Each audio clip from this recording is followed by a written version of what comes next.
नमस्कार मित्रांनो, आज आपण आपल्यासोबत मंगेश सर आहेत. ते सिव्हिल इंजिनियर आहेत. तसेच ते आता सध्या स्पर्धा परीक्षांची तयारी करते आहेत.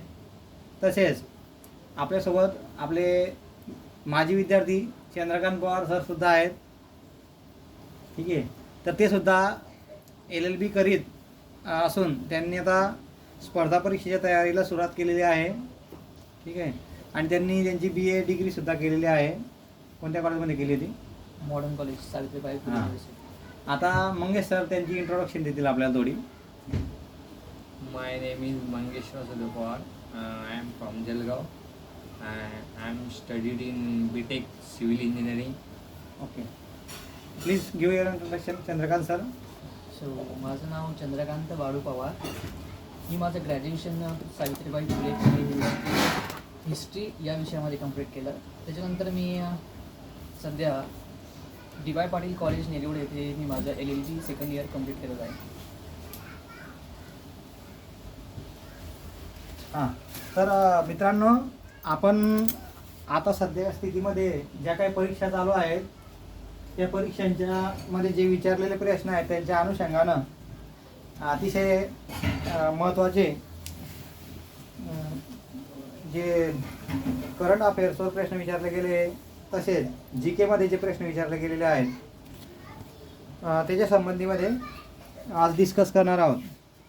तर आपण आजची क्वेश्चन आन्सर सिरीज स्टार्ट करत आहोत. तर पहिला प्रश्न मी मंगेश सरांना विचारतोय. अतिशय सोपे प्रश्नापासून आपण स्टार्ट करत जाऊया आणि नंतर ती हळूहळू आपली जे क्विज आहे ती हार्ड लेवलला जाणार आहे. तर मंगेश सरांसाठी पहिला प्रश्न, आपल्या भारतात किती नॅशनल पार्क्स आहेत? भारतामध्ये हां, 107. As on total 107. 25 जुलै 2025ला किती नॅशनल पार्क आहेत? टोटल 107. काय सर, बरोबर आहेत? 107 नॅशनल पार्क्स. 106. 107 नॅशनल पार्क झाले तयार. 107 नॅशनल पार्क तयार झाले. तर तुम्ही सांगू शकता मंगेश सर, तुम्ही 107 आकडा बोलले आहेत. तर त्याच्यापैकी 107 नंबरचा जो नॅशनल पार्क आहे तो कुठला आहे? नॅशनल पार्क कोणत्या नॅशनल पार्कला 107 नंबरचे हे देण्यात आलेले आहे?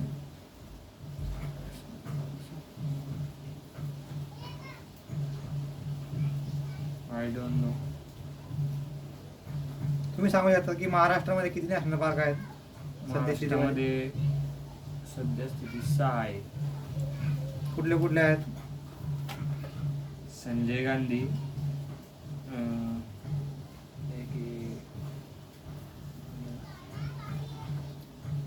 नवेगाव, चांदोली. चांदोली कोणत्या ठिकाणी आहे? चांदोली नॅशनल पार्क महाराष्ट्रातील. सोलापूर.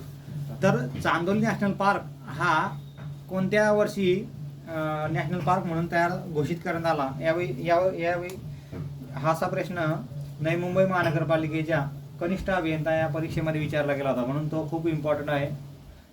अशाच प्रकारचे प्रश्न बाकीच्या परीक्षांमध्ये सुद्धा विचारले जातात. त्यामुळे तुम्ही कमीत कमी महाराष्ट्रात किती नॅशनल पार्क आहेत आणि ते कोणत्या वर्षी स्थापन झाले ते तुम्ही माहिती लक्षात ठेवणे आवश्यक आहे. तर चांदोली हा नॅशनल पार्क जो आहे तो सांगली जिल्ह्यात असून तो 2004 मध्ये स्थापन करण्यात आला होता. चांदोली लक्षात ठेवा. तर पुढचा नॅशनल पार्क आपण कोणता म्हटले सर? नवेगाव. नवेगाव बांध राष्ट्रीय उद्यान हे कोणत्या ठिकाणी आहे? हे चंद्रपूर. नाही सर, चंद्रपूरमध्ये नाही. ते नवेगाव बांध राष्ट्रीय उद्यान हे जे आहे ते गोंदिया जिल्ह्यामध्ये आहे आणि ते 2000 साली घोषित करण्यात आले होते. कधी? 2000. ठीक आहे. आणि नवेगाव बांध राष्ट्रीय उद्यानाचे क्षेत्रफळ 133.78 चौरस किलोमीटर इतके आहे. ठीक आहे. तसेच आपण जे सांगितले चंद्रपूर जिल्ह्यात तिथं ताडोबा राष्ट्रीय उद्यान आहे. ताडोबा राष्ट्रीय उद्यान हे चंद्रपूर जिल्ह्यात आहे आणि भद्रावती तालुक्यामध्ये आहे ते. आणि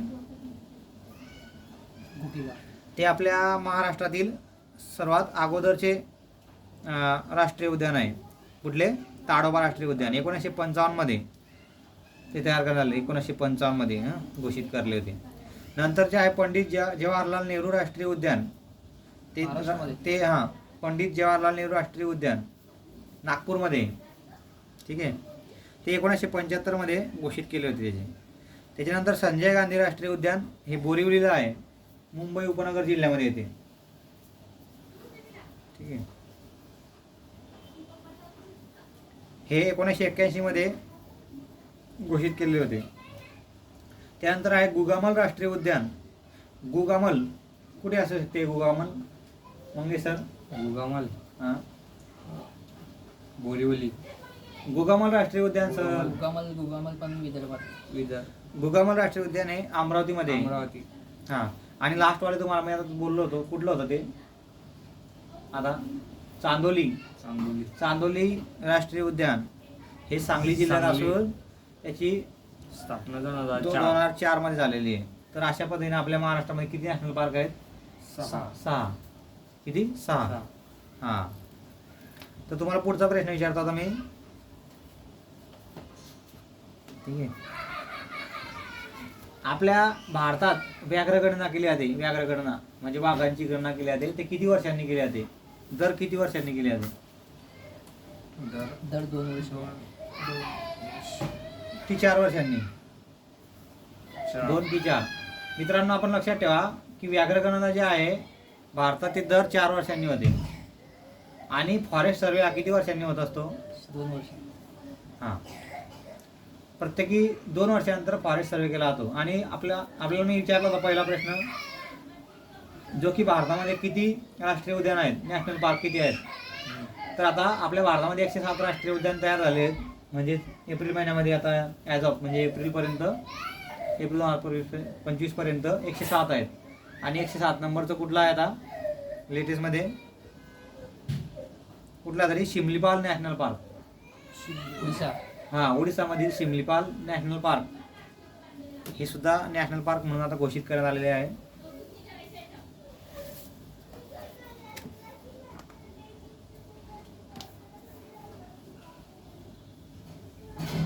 शिमलीपाल हे पण आहे का? रामचं साईड पण आहे ना? ओडिसा. काय वाटतं? असं शकतं का?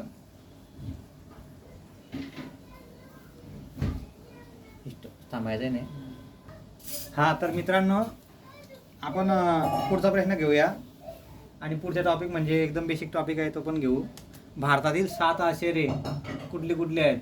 ताजमहल. हां, कोणत्या ठिकाणी ताजमहल?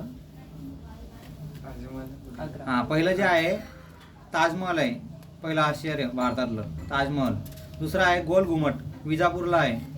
तिसरं वेरूळ लेणी आहे, वेरूळ छत्रपती संभाजीनगर जिल्ह्यामध्ये आहे वेरूळ लेणी. नंतरचं आहे ते मीनाक्षी मंदिर आहे मदुराईमध्ये. 5वं जे आहे कुतुब मिनार दिल्लीमधील आहे ते. 6वं जे आश्चर्य आहे ते गोमटेश्वरचा पुतळा श्रावणबेळगोळ कर्नाटकमधला आहे ते. आणि 7वं जे आहे जयस्तंभ आहे चित्तोडगडचा.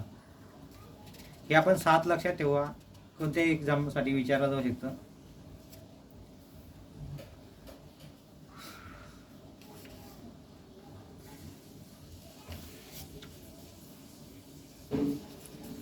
पुढचा प्रश्न विचारतो मित्रांनो, भारताच्या सरहद्दीला लागून असलेल्या देशांची संख्या किती आहे?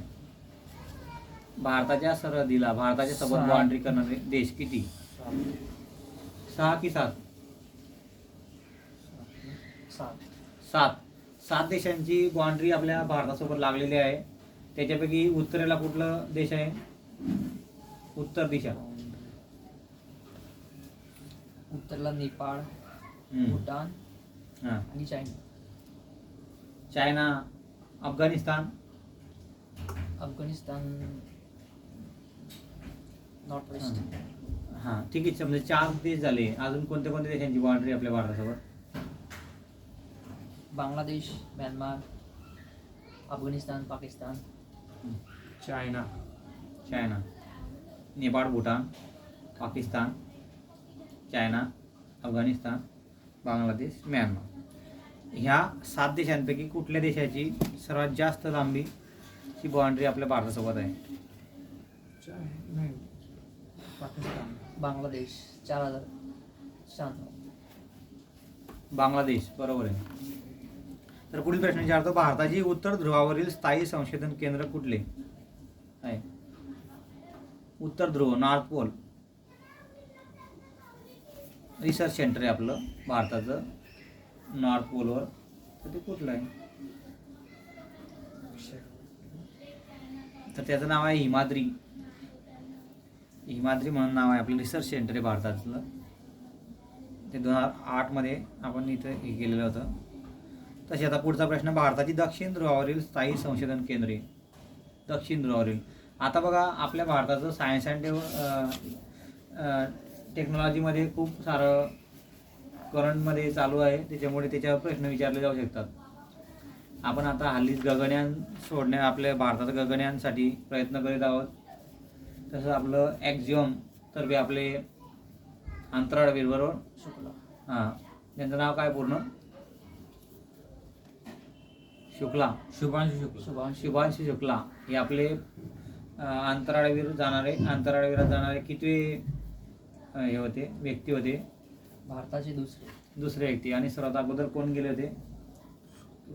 राकेश शर्मा. राकेश शर्मा हे सुद्धा आपल्या अंतराळात जाऊन आलेले पहिले शास्त्रज्ञ होते भारतीय.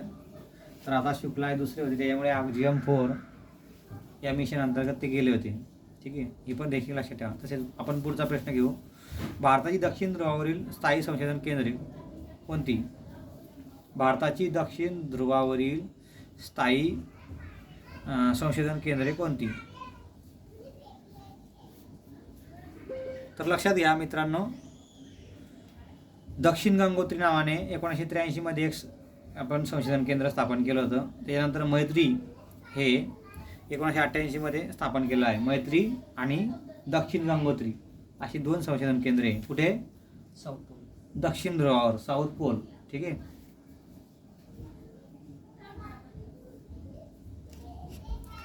आता पुढचा प्रश्न विचारतोय, भारतातील सर्वाधिक शहरीकरण झालेले राज्य कोणते?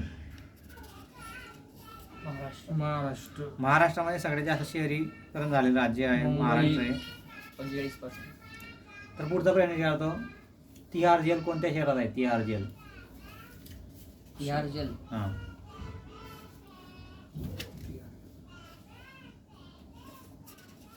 मुंबई, दिल्ली, पुणे आणि चेन्नई. तिहार जेल. पुणे. दिल्ली. दिल्ली हे राईट आन्सर आहे सर. तिहार जेल.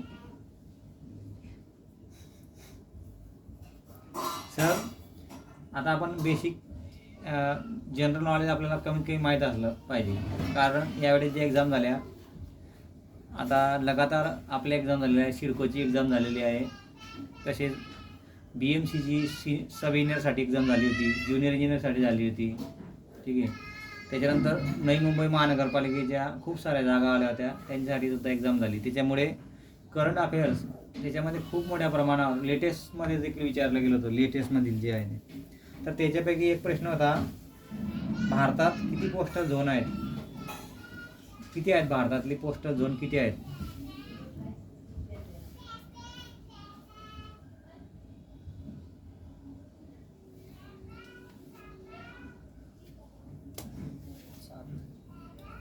नऊ.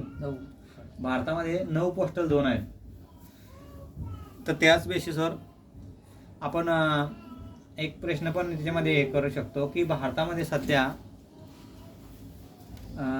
रेल्वेचे किती झोन आहेत? 18 झोन आहेत. आता मी याच्यावर देखील अजून एक प्रश्न विचारला होतो की 18व्या नंबरचे झोन कोणते तयार करण्यात आले भारतातलं? आता विचार करा आपण 1 मिनिट. तर ते मला सांगा तुम्ही.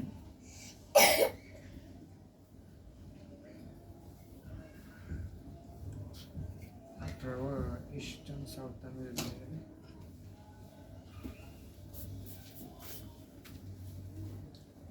तर मित्रांनो, भारताचं जे 18th रेल्वे झोन आहे ते साऊथ कोस्ट रेल्वे आहे. SCOR, south coast railway. आणि त्याचं हेडक्वार्टर जे आहे ते विशाखापट्टणम येथे आहे, हे लक्षात ठेवा. कुठे? आणि आपल्या भारतामध्ये 18 रेल्वेचे झोन आहेत, 18. ठीक आहे, ते तुम्हाला लक्षात ठेवायचे आहे आणि घरी जाऊन तुम्हाला ते वाचायचं सुद्धा आहे. ठीक आहे.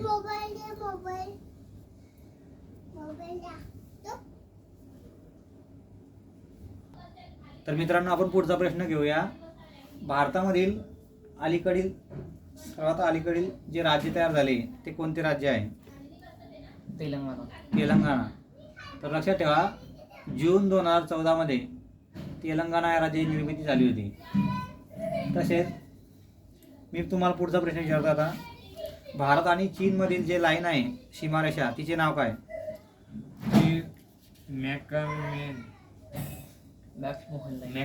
मॅकमोहन लाईन आहे ते, MCMOHAN.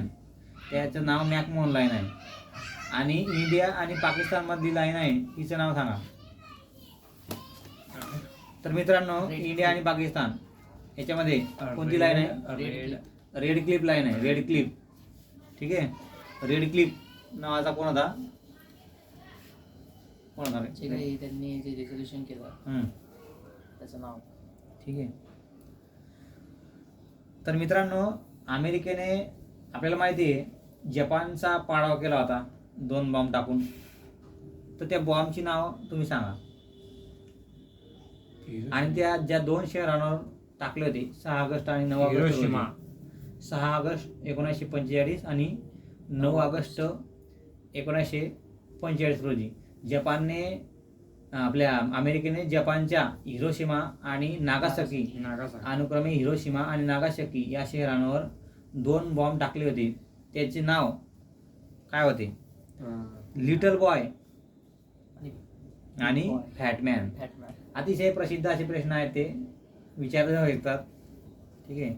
आणि हे हिरोशिमा आणि नागासाकी या 2 शहरांचे या शहरांना अतिशय उद्ध्वस्त केलं होतं. तरी देखील जपानने त्यांची फ्लेक्झिबिलिटी दाखवीत पूर्ण जगाला दाखवून दिले की आम्ही कुठल्याही परिस्थितीमध्ये पुढे जाऊ शकतो, प्रगती करू शकतो. ठीक आहे. तसं तुम्ही देखील जा, तुमच्यावर कोणी बॉम्ब जरी टाकले तरी. पुढचा प्रश्न घेऊ.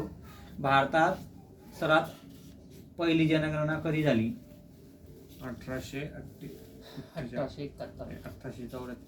1871 ना सर, पहिली जनगणना. ठीक आहे.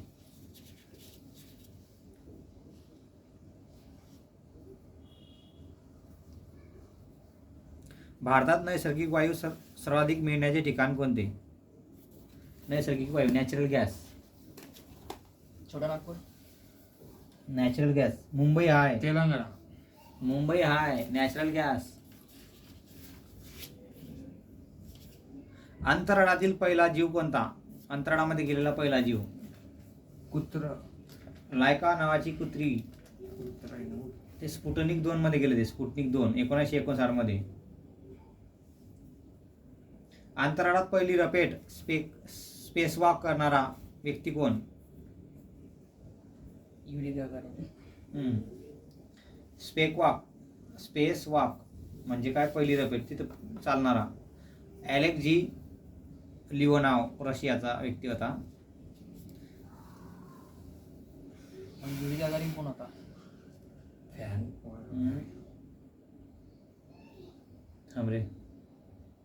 तर मित्रांनो, युरी गागारिन आपण विचारताय तो पहिला अवकाशवीर होता. ठीक आहे. तो देखील रशियाचा होता. 12 एप्रिल 1961 मध्ये तो त्याने विश्वविक्रम केला आहे पहिला अवकाशवीर बनण्याचा. ठीक आहे. कोण? युरी गागारिन रशियाचा. आणि पहिली महिला अवकाशवीर कोण असणार बरं?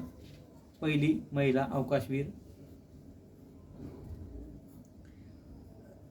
Valentina तेरेशकोवा Russia. हिने देखील विक्रम केलेला आहे तिच्या नावावर. ती 16 जून 1963 रोजी पहिली महिला अवकाशवीर बनलेली आहे. ठीक आहे. पुढचा प्रश्न विचारतोय आता मी. जगातील खंड किती आहेत? 7. तर जगातील खंडांचा उत्तर त्या क्रमाने क्रम लावा साईजनुसार. अंटार्क्टिका. अंटार्क्टिका. नाही. सगळ्यात मोठे खंड कोणते?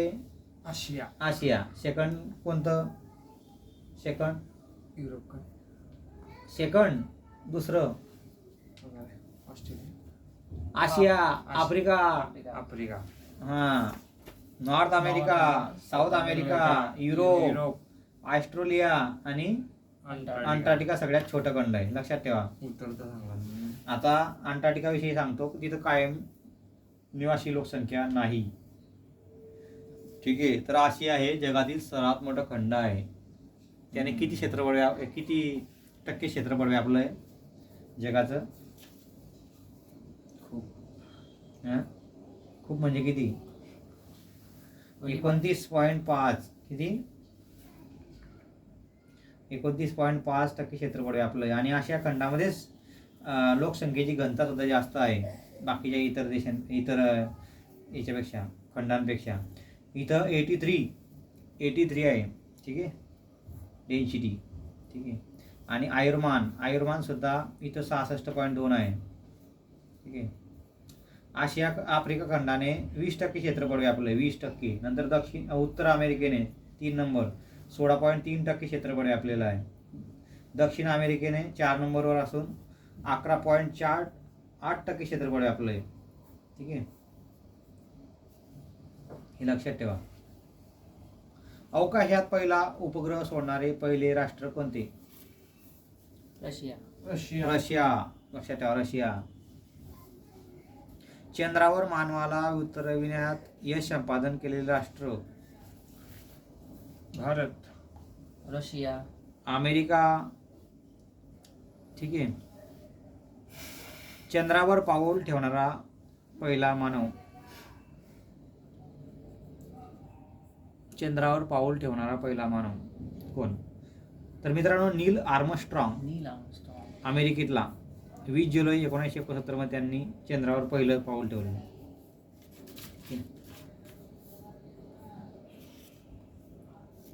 मित्रांनो, सर्वात उंच पर्वत आपल्याला माहिती आहे हिमालय आहे. तर ते हिमालयाची उंची किती आहे? हिमालय ॲव्हरेज 4000. किती? Average 4000 metre. हिमालयाची उंची पर्वताची एव्हरेस्ट, माउंट एव्हरेस्ट 8800. हिमालय शिखर माउंट एव्हरेस्ट 8846. 8848 मीटर आहे मित्रांनो.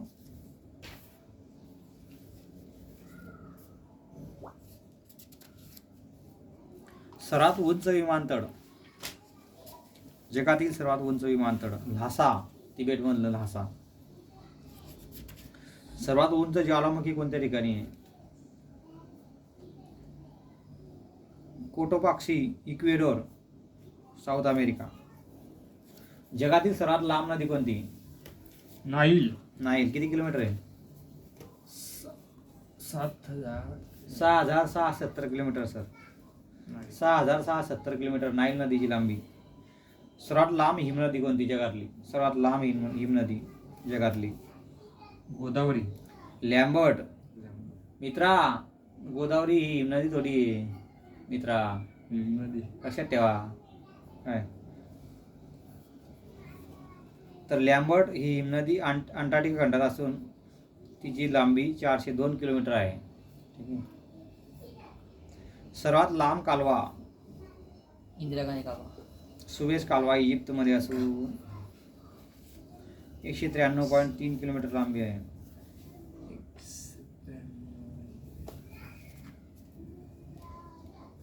किती?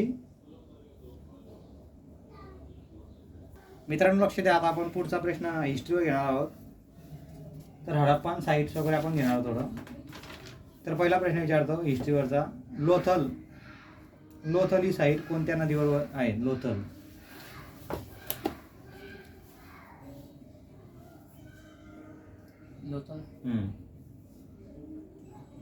लुणी. नाही. लोथल हे हिमनदी. भोगवा या नदीवर वसलेले आहे ठिकाण लोथल. तर मित्रांनो, लोथल हे गुजरातमध्ये आहे. गुजरातमध्ये अहमदाबाद जिल्ह्यात भोगवा नदी तीरावर असलेले ठिकाण. आणि याचा शोध 1957 मध्ये S.R. राव यांनी लावला. कोणी? लोथलचा S.R. राव. त्या ठिकाणी तांदूळ, राईस या पिकाचे अवशेष सापडले. काय? राईस, लोथल. येथील मुद्रांवर जहाजाची चित्रे सुद्धा आढळलेली आहेत. हे एक बंदर पोर्ट म्हणूनही काम करत व येथून परकीय व्यापारही केला जात होता. कुठून? लोथल. लोथल ही गुजरातमध्ये साईट आहे, लक्षात ठेवा. पुढचा प्रश्न आहे कालीबंगन. कालीबंगन हे कोणत्या नदीवर वसलेले ठिकाण होते? कालीबंगन. कालीबंगन गावी. कालीबंगन हे घग्गर नदीवर वसलेले आहे. घग्गर ठिकाण होते. घग्गर. कालीबंगन कोणत्या राज्यात आहे? कालीबंगन. हिमाचल. कालीबंगन. Black bangles. बांगलादेश. कालीबंगन राजस्थान. राजस्थान. हिमाचल प्रदेशमध्ये कुठे साईट आहे?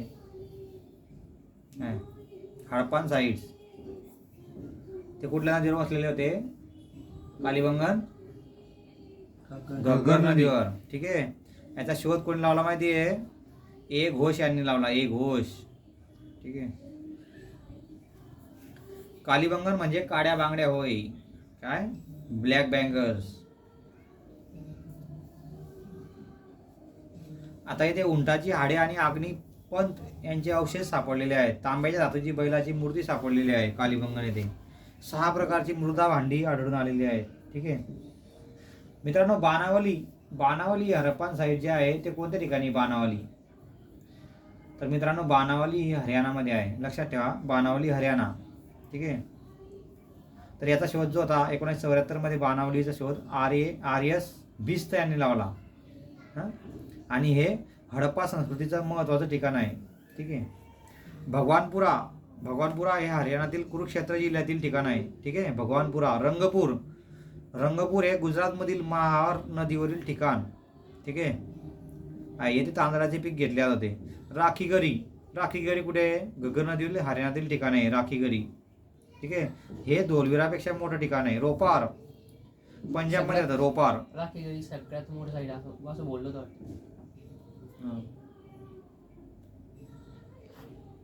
हा. पुढील प्रश्न आहे रोपार हे साईट कोणत्या नदीवर वसलेले ठिकाण आहे?